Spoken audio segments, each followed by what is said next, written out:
Come in very gently, because what I want to speak to today is something tender, something that most people carry with a particular kind of care.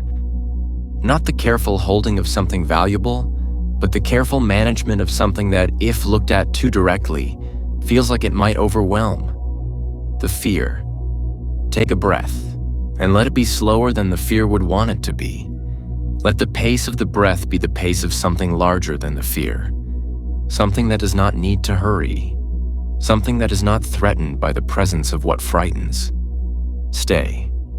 I want to talk to you about your fear, not to analyze it or to process it or to work through its origins in the way that some approaches to fear require. Something more direct than that. I want to simply, clearly, honestly, without softening, tell you the truth about the relationship between you and what frightens you. The thing you are afraid of is smaller than you. I know that is not what the fear communicates. The fear, in its nature, tends to communicate something closer to the opposite. That the thing feared is very large, very powerful, very capable of producing the outcome you most want to avoid. The fear communicates that you are in danger, that the threat is real and significant, and that the appropriate response is the vigilance and the managing and the avoidance that the fear has been producing.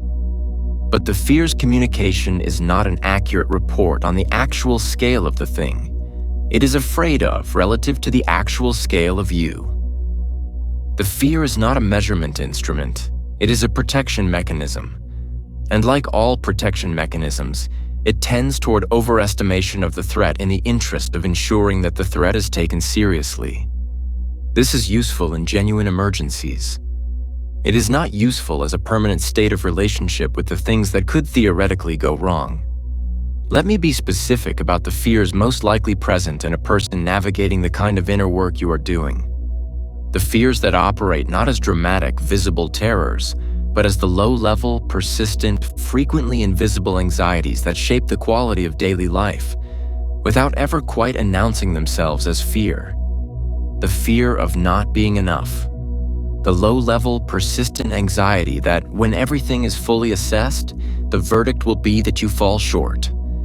That the gap between who you are and who is required for the life you want is too large to be closed by any amount of work or alignment or time. This fear is not a small thing in most people's inner life. It is one of the primary forces shaping behavior and decision-making and the quality of self-presentation. And it is, at its root, not the accurate assessment of a real deficiency. It is the legacy of specific experiences that installed a specific doubt. A legacy, not a fact. The fear of failure. Not the mature, proportionate concern about specific outcomes not going as hoped. That is appropriate risk assessment, not fear. The deeper fear, the one that makes failure feel not like an outcome to be navigated, but like a verdict on the self. The fear that if this does not work, it means something permanent and damning about who you are and what you are capable of. That fear, when it is operating, makes the cost of attempting anything feel very high. Because the cost is not just the practical consequence of the attempt not working, but the psychic consequence of having the worst thing confirmed. And so, the fear produces avoidance, which produces the very non-arrival it was trying to protect against. A closed loop, self-perpetuating, generating exactly the outcome it was designed to prevent. The fear of being seen.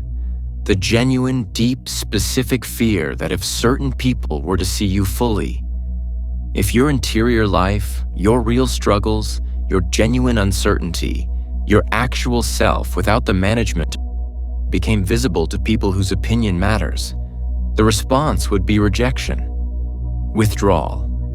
The confirmation that what you have been carefully keeping hidden was, in fact, the part that made you unacceptable. The fear of the good thing not staying. The particular anxiety that arrives when things are actually going well. When the desired thing begins to materialize. When the relationship is genuinely good. When the momentum is real. The fear that it is temporary. That something will go wrong. That it always does. That allowing yourself to fully inhabit the good thing is the setup for the specific pain of having it taken away. So you hold yourself slightly back from it. Do not fully land in it. Keep one part of you in the exit position, not quite believing in the thing you most want. All of these fears are real. They are present. They have been shaping your life, and they are all smaller than you. This is not motivational language. This is a precise description of the actual relationship between you. Your genuine capacity, your actual resilience, the real depth and scope of who you are, and the things you have been afraid of. You have survived everything that has ever happened to you. Every difficult thing, every genuine loss, every period of sustained uncertainty, every moment when the thing you feared came true. You moved through it, not always gracefully, not without cost or pain or the genuine difficulty that the difficult things produce, but through it. Here you are, still here, still moving, still capable of receiving this transmission and engaging with the work and caring about the life you are building. That is evidence. That is the specific, personal, undeniable evidence about the actual scale of your capacity relative to the actual scale of what has come at you. And what it reveals, when you look at it honestly, is this. You are larger than what has tried to reduce you, more resilient than what has tried to break you, more capable than what has tried to convince you that you cannot do this. Every fear that has come true has produced not your annihilation, but your continuation. Not the permanent, life-ending damage that the fear communicated was possible. Your continuation. Often your growth. Frequently your expansion into capacities you would not have developed without the pressure of the feared thing arriving and being survived. The fear of failure did not accurately predict the consequences of actual failure. Actual failure was survivable, was instructive, was, in retrospect, one of the most generative things that happened, because it produced the specific understanding that could only come from that specific experience. The fear's communication was disproportionate to the actual consequence. The fear of being seen did not accurately predict the response to actual visibility. The moments when you have been genuinely seen, when the real you has come forward, unmanaged, in the presence of someone capable of genuine encounter, have not produced the rejection the fear predicted.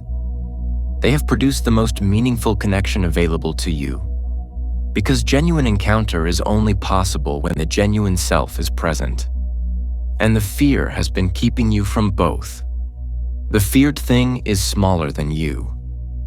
Not because the feared thing is trivial. Some of what you fear has real consequences and deserves real respect, but because you are large enough to hold it, large enough to survive it if it arrives, large enough to continue, to grow, to remain fundamentally intact through whatever the worst-case scenario actually produces. You have been living as though the feared thing were large enough to end you. It is not. Nothing that has yet arrived has ended you. Nothing that is likely to arrive will end you, because you are not the person the fear thinks you are. The fragile, barely managing one bad outcome away from collapse person, the fear requires you to believe in to justify its protection. You are the person who has survived everything, who has moved through what was supposed to break you, who is here now, still going, still building, still believing in the life that is coming. That person is not fragile. That person is not smaller than their fears. That person is you. And you are significantly, substantially, undeniably larger than the things you're afraid of. Let that be the new scale. The fear can be present. It does not need to be the authority. You are larger. You have always been larger.